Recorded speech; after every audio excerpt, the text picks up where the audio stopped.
2020년 9월 30일 수요일 예배를 드리시겠습니다. 찬송가 205장을 부릅니다.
언제나 우리 가운데 함께 하시는 하나님을 찬양합니다. 민족 고유의 명절인 추석을 맞이하여 많은 사람들이 오고 가고 서로 만남으로 인하여 기뻐할 이 시기에 전염병으로 인하여서 그 만남이 이루어지지 못하고 또 가슴 아파하며 지내는 부모님들과 오고 싶어도 오지 못하는 자녀들의 마음을 위로하여 주시고 속히 전염병이 끝나 우리가 다시 예전처럼 일상의 기쁨과 일상의 추석을 맞이할 수 있는 복된 날이 속히 오게 하옵소서. 오늘도 각 처소마다 주를 찾는 백성들이 주 앞에 예배를 올려드릴 때에 그 예배를 받아주시고 그 예배를 통하여 우리에게 새 희망을 허락하여 주옵소서.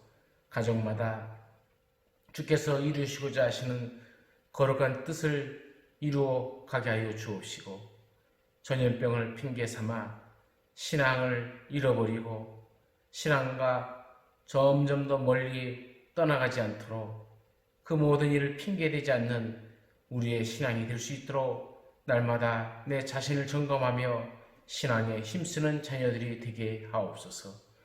오늘도 주께서 주시는 거룩한 말씀을 통해서 우리 영이 새로워지고 마음의 변화를 받아서 주의 일에 더욱 힘쓰는 자가 되게 하여 주옵시며 연약한 자들이 강함을 얻고 병든 자들이 나음을 입고 가난한 자들이 부유함을 얻는 축복의 말씀이 되게 하여 주옵소서. 말씀 가운데 성령으로 역사해 주시고 말씀을 들을 때에 성령께서 우리의 마음을 주관하여 주시어서 우리의 삶 속에서 우리의 손과 발이 우리의 삶이 그리스도의 영광을 드러내는 삶이 되게 하여 주옵소서. 언제나 우리 가운데 함께 하시는 예수님의 이름으로 기도드리옵나이다. 아멘.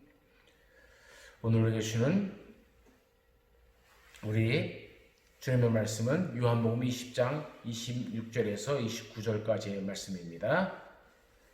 말씀을 봉독합니다. 여드레를 지나서 제자들이 다시 집안에 있을 때에 도마도 함께 있고 문들이 닫혔는데 예수께서 오사 가운데 서서 이르시되 너희에게 평강이 있을지어다 하시고 도마에게 이르시되 내 손가락을 이리 내밀어 내 손을 보고 내 손을 내밀어 내 옆구리에 넣어보라. 그리하여 믿음 없는 자가 되지 말고 믿는 자가 되라.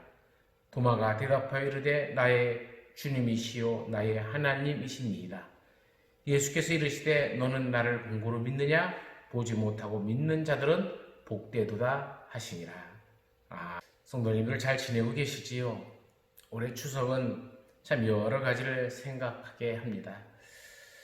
그래도 우리 형국 믿음의 식구들은 하나님을 먼저 생각하고 예배 잘 드리는 성도들이 되어지길 간절히 바랍니다. 교회에서 가장 중요한 것은 선교요, 또 그 사명입니다. 주님께서 우리에게 교회를 세우고 봉사하라는 귀한 사명을 맡기셨습니다. 우리가 계속적으로 요한복음을 강의하고 있지만 그래서 요한복음 20장에 들어왔을 때 부활하신 예수님께서 우리 가운데 하신 말씀이 나도 너희를 보내노라라는 말씀이었죠. 이 말은 곧 사도를 의미하며 그것은 전도이고 교회의 사명입니다. 그런데 보낸다고 하는 이 귀한 역사는 부활을 전제로 하고 있다는 것을 아셔야 됩니다. 십자가에 돌아가시고 부활하셨다는 그 부활 사건 위에 서서 우리 주님이 나도 너희를 보낸다 이렇게 말씀하는 것이죠. 그러므로 보냄을 받은 사람은 확실한 부활 신앙이 있어야 됩니다. 그것 없이는 보낼 자도 없고 보냄을 받은 자도 없습니다. 또한 설사 보냄을 받았다고 해도 이해할 수가 없는 것이죠. 그러니까 선교, 사명, 교회의 근본은 부활 신앙에 근거하고 있음을 우리가 분명히 알아야 합니다. 오래전 이야기입니다만은 주일학교 교사를 10년 정도 한 어떤 여집사님이 질문을 합니다. 목사님, 정말 천당과 지옥이 있습니까?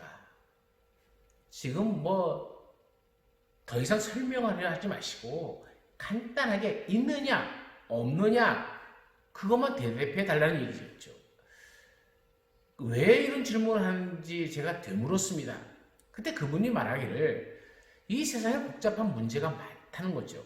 시어머니와 며느리 간의 문제, 남편과의 문제, 아이들 문제도 하루도 편할 날이 없이 답답한 일들이 많지만 사실상 그런 것은 문제가 아니라는 거예요. 천국과 지옥만 확실하게 있다고 보장된다면 이런 문제들은 다 시시하다는 겁니다. 아니 얼마든지 참아낼 수 있다는 겁니다.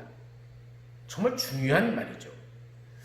우리들의 생각에는 이것도 중요하고 저것도 중요하지만 사실 알고 보면 문제가 아닙니다. 정말 중요한 것은 천국이 있느냐 지옥이 있느냐 그거 하는 것이요. 다른 말로 바꾸면 부활신앙입니다. 예수님께서 부활하신 것이 정말 사실입니까? 그리고 우리 앞에도 그 부활이 정말로 있는 것입니까? 이보다 더 근본적이고 중요한 질문은 없는 것이죠. 우리는 믿는다 하면서도 추상적이고 아직도 무엇인가 미진한 것이 있습니다. 그러나 정말 확실한 부활신앙이 있다고 한다면 그것이 장수가 뭐 그리 대단하고 이 세상에서 잘 산다는 것이 뭐 그리 중요합니까? 좀 울면 어떠하고 웃으면 또 어떠합니까? 가장 중요한 문제는 생명의 문제고 생명의 문제는 예수님 부활과 직결되어지는 겁니다. 그러므로 어떤 수고 어떤 대가를 치러서라도 예수님께서 부활하셨다고 하는 그것만은 확실하게 믿어야 되는 것이죠. 부활신앙이란 기독교 신앙에 있어서 가장 근본이요 시작이요 결론입니다. 부활이 없으면 기독교도 없습니다. 그러므로 부활은 믿어도 되고 믿지 않아도 되는 것이 아니라 모든 문제 중 가장 긴급한 문제임을 재인식해야 됩니다. 요한복음 20장을 계속 읽어보면 이 부활에 대해서 논리적으로 설명하는 의도가 없습니다. 원래 성경은 하나님의 존재를 논리적으로 설명하지 않습니다. 확실히 성경은 논리적이 아닙니다. 철학적 방법으로 논리적 설명으로 설명하려고 하지 않습니다. 사건을 되어진 그대로 이야기하고 있을 뿐입니다. 부활 사건을 보십시오. 예수께서 부활하셨는데 막달라 마리아에게 찾아가셨고 베드로 요한이 갔고 그들은 빈 무덤을 보았고 천사를 만났다. 그리고 끝까지 막달라 마리아가 울고 남아있다가 예수를 만났다. 예수의 부활에 대해서 좀 논리적으로 설명하려는 그런 흔적이 없습니다. 그저 생생하게 사건으로만 기록하고 있죠. 무엇인가 좀 안다고 똑똑한 척하는 사람들은 철학적으로 부활을 설명하려고 합니다. 부활한 예수님을 만났는데 더 이상 무슨 말이 필요합니까? 이것은 사건입니다. 누군가가 이 부활을 설명할 수 있느냐 없느냐는 알 바가 아닙니다. 논리적으로 설명되든 아니되든 상관이 없습니다. 설명을 잘 한다고 없던 사건이 있는 것으로 바뀌는 것이 아닙니다. 성경은 단순하게 깨끗하게 사건 그대로를 전하고 있습니다. 한 가지 비유로 설명을 하자면 세상에서는 땅과 돌이라는 지질권이 있죠. 이것들은 생명이 없습니다. 그런데 생명권은 있습니다. 조그만한 씨앗이 떨어져서 자라고 열매 맺고 동물들이 성장하고 또 이 동물의 생명의 이 신비는 참 무한합니다. 생명 자체의 신비, 성장의 신비, 추수의 신비는 놀라운 것입니다. 그런데 또 사람을 놓고 보면 인격적이요, 정신적이요, 영적인 존재로서 동물과는 전혀 다른 또 하나의 신비가 있습니다. 인간됨이란 동물과는 엄청난 차이가 있는 한 계단이 다른 선 위에 있는 것이죠. 사람은 동물적인 몸이 있고 하나님적인 형상으로서의 영도 있습니다. 이렇게 둘이 합쳐진 존재입니다. 여기서 한 단계 더 높이면 그리스도권이 있습니다. 인간의 육체는 불안정하여서 성장하다 죽고 썩고 다시 낳고 하지만은 그리스도의 신령한 육체는 완전한 것이죠. 또 사람의 영은 불완전하여서 육체에 매입니다. 그래서 배가 고프면 배고픈 것으로 그치지 않고 슬프기까지 한 것이죠. 돈이 좀 있으면 하나님의 축복인 것 같고 일이 잘 안 되거나 병들면 하나님이 버리셨다거나 할 정도로 영은 육체에 상당히 의존되어 있어 초월하기가 참 어렵습니다. 다시 말하면 육체도 완전한 육체가 못 되고 영도 완전한 영이 못 됩니다. 물론 상당한 존재이긴 하지만 완전하지는 못하다는 말이죠. 그러나 우리가 부활하게 될 그리스도적 생명은 완전한 육체와 완전한 영입니다. 이 부활의 첫 열매가 그리스도입니다. 물론 이 육체가 돌아가시기 전과 같은 모습이지만 질적으로는 한 단계 높은 그리스도권적인 생명임을 알아야 됩니다. 부활하신 그리스도를 만난 제자들은 그래서 두려움에서 벗어납니다. 그리고 기뻐했습니다. 그러나 기뻐한 다음에도 다시 물고기를 잡으러 갔다는데 문제가 있는 것이죠. 부활하신 예수님 만나서 기쁘고 감격했으면 뭔가 다른 것이 있어야 될 텐데 베드로를 위시해서 모두 줄줄이 그냥 갈릴리로 가버립니다. 이것이 무엇을 의미합니까? 부활하신 예수님을 만나서 축하하고 영광 돌리고 감사하고 기뻐했는데 그 다음이 없어요.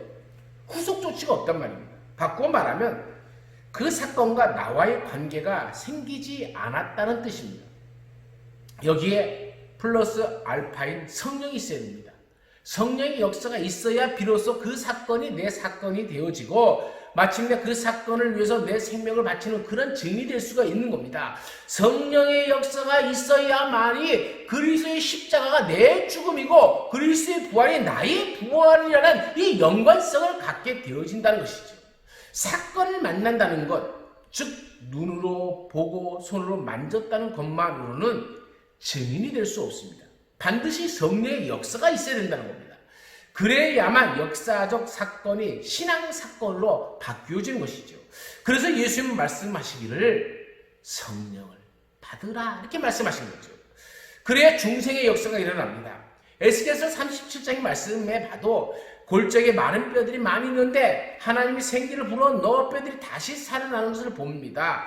이건 역시 생명의 문제를 성령의 문제와 관련시켜서 말씀하는 것이죠. 이제 예수님께서 제자들에게 사죄권을 줍니다. 너희가 네 죄든지 사하면 사해질 것이요 네 죄든지 그대로 두면 그대로 있으리라. 너희가 땅에서 매면 하늘에서도 맬 것이다. 이미 주님께서 말씀하신 겁니다. 대단한 말씀이죠. 그러므로 예수 믿는 사람은 말조심을 해야 됩니다. 우리가 누군가를 위해 복을 빌면 그가 복을 받습니다. 예수님은 분명히 우리에게 집집마다 다니면서 복을 빌라고 하셨습니다. 혹시라도 저주를 하지 마십시오. 내가 하는 저주가 상대방에 그대로 떨어짐을 명심해야 됩니다. 혹 그가 그런 저주를 받을 만한 사람이 아니라면 그 저주가 내게로 옵니다. 그래 말조심해야 되죠. 중요한 것은 사죄권을 주신 뜻은 복음을 전파하라는 뜻입니다. 예수 믿어서 죄 사함을 받게 하는 것이니까 그 권리를 우리에게 주셨고 그 권세로 역사하게 하셨습니다. 그래서 교회를 세우게 하신 겁니다. 예수께서 부활하신 그날 도마는 그 자리에 없었습니다. 도마는 두 가지 실수를 했습니다. 첫째는 공동체 의식이 없었습니다.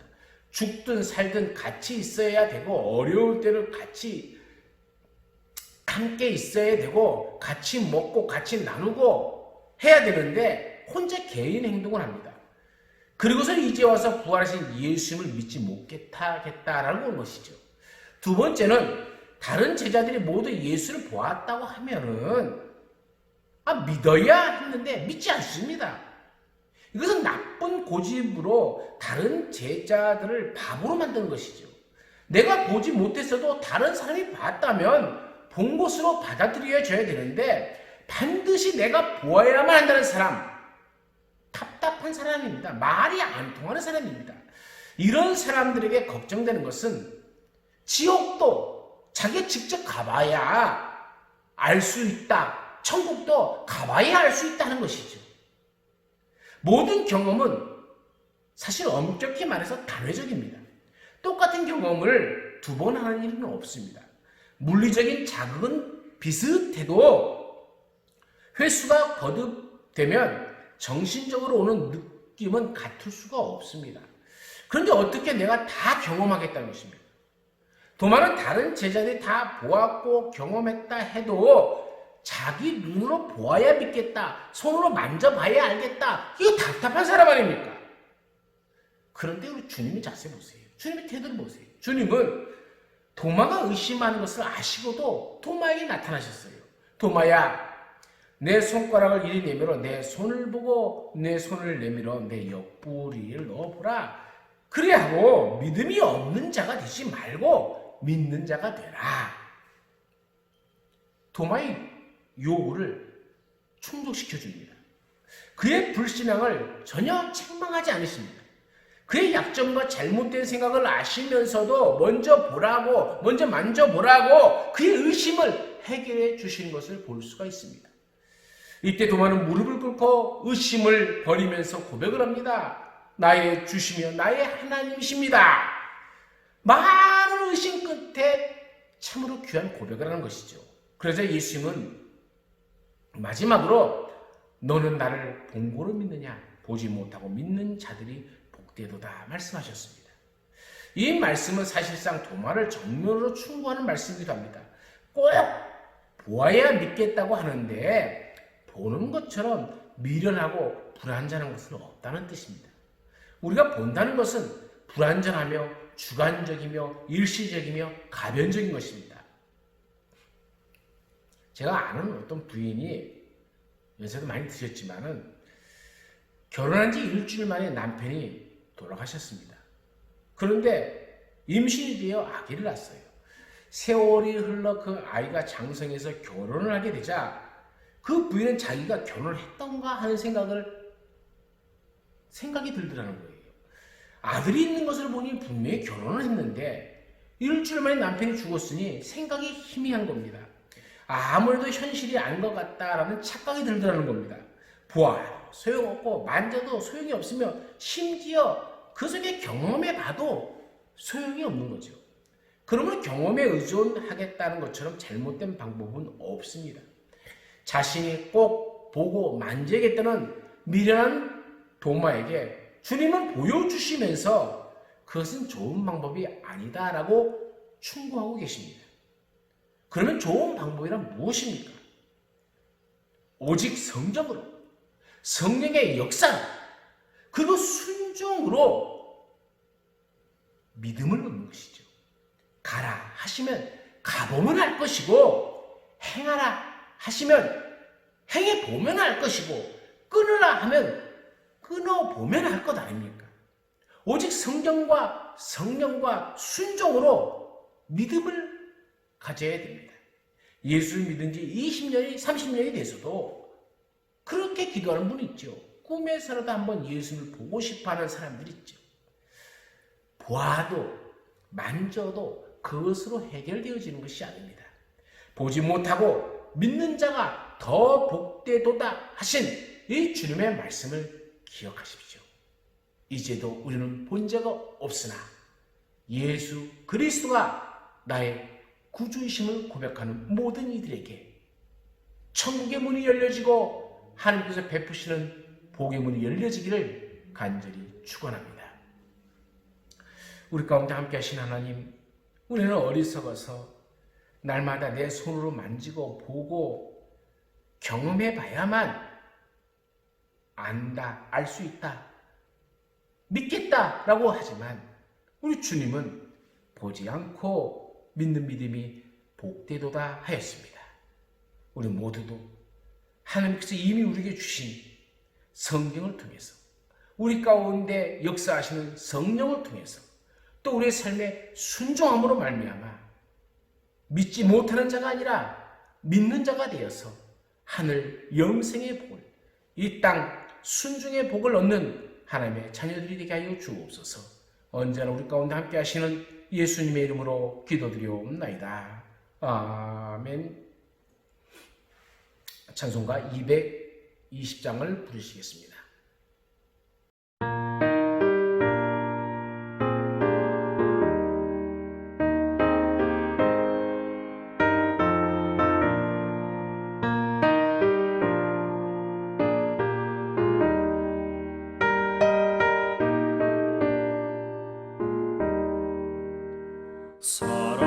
사랑하는 주님 앞에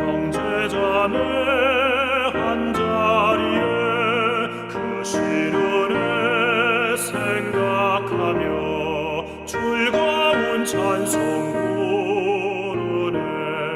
내 주 예수 본을 받아 모든 사람 내 몸같이 환난 근심 위로하고 진심으로 사랑하세. 사랑하는 주님 앞에 온갖 충성 다 바쳐서 괴로우나 즐거우나 주님만 힘써 섬기네. 우리 주님 거룩한 손 제자들의 어르시사 남 섬기는 종의 도를 목소에게 보이셨네.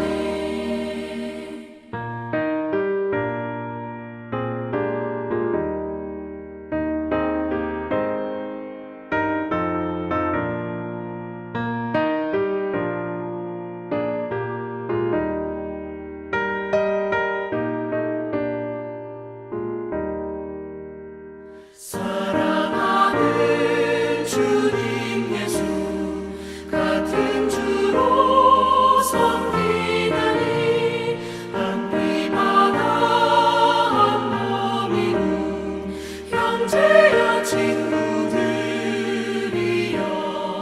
한 몸같이 친밀하고 마음으로 하나 되어 우리 주님 크신 뜻을 지성으로 준행하세.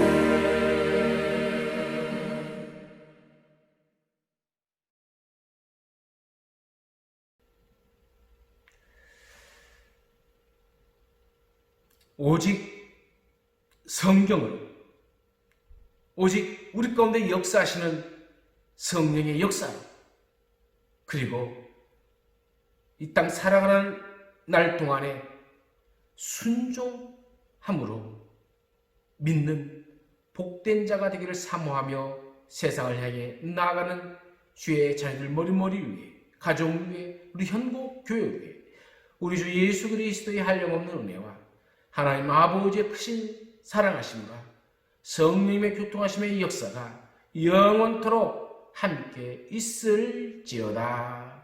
아멘.